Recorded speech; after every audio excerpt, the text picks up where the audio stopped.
ഒരു പേടിയും വേണ്ടടോ. ഈ പ്രസ്ഥാനം നിൽക്കുന്നത് ഇഖ്ലാസിലാണോ, തഖ്വയിലാണോ?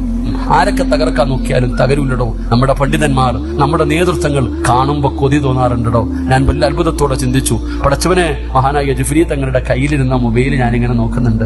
ഉസ്താങ്ങളുടെ കയ്യിലിരുന്ന മൊബൈൽ, MD ഉസ്താദിന്റെ കയ്യിൽ, അല്ലാഹുവേ, ഇന്നത്തെ കുഞ്ഞുങ്ങളുടെ കയ്യിൽ പോലും ഇല്ലാത്ത ഫോൺ, ഇന്നത്തെ കുട്ടികളുടെ കയ്യിൽ പോലും അങ്ങനെ ഒരു ഫോൺ, നോക്കിയാടെയാണെന്ന് തോന്നുന്നു, ഒരു ചെറിയ ഫോൺ. നമ്മുടെ നേതൃത്വങ്ങൾ അതാണോ? ഇവരെയൊക്കെയാണ് നമ്മൾ കണ്ടുപിടിക്കുന്നത്. ഈ നേതൃത്വത്തിന്റെ പുറകിലാണ് നമ്മൾ നടക്കണേ. ഈ കയ്യിലാണ്. ഇവർക്കൊന്നും ദുനിയാവ് വേണ്ടടോ, അധികാരം വേണ്ട, പണം വേണ്ട, ഒന്നും വേണ്ട. അവർക്കൊന്നും ഒരു വാക്ക് മൂളിയാൽ അവർക്ക് എന്തും, ഐഫോൺ വേണോ, കാറ് വേണോ, എന്തും വാങ്ങിക്കൊടുക്കാൻ ആയിരങ്ങളുണ്ടോ. ഒന്നും അവര് വേണ്ട.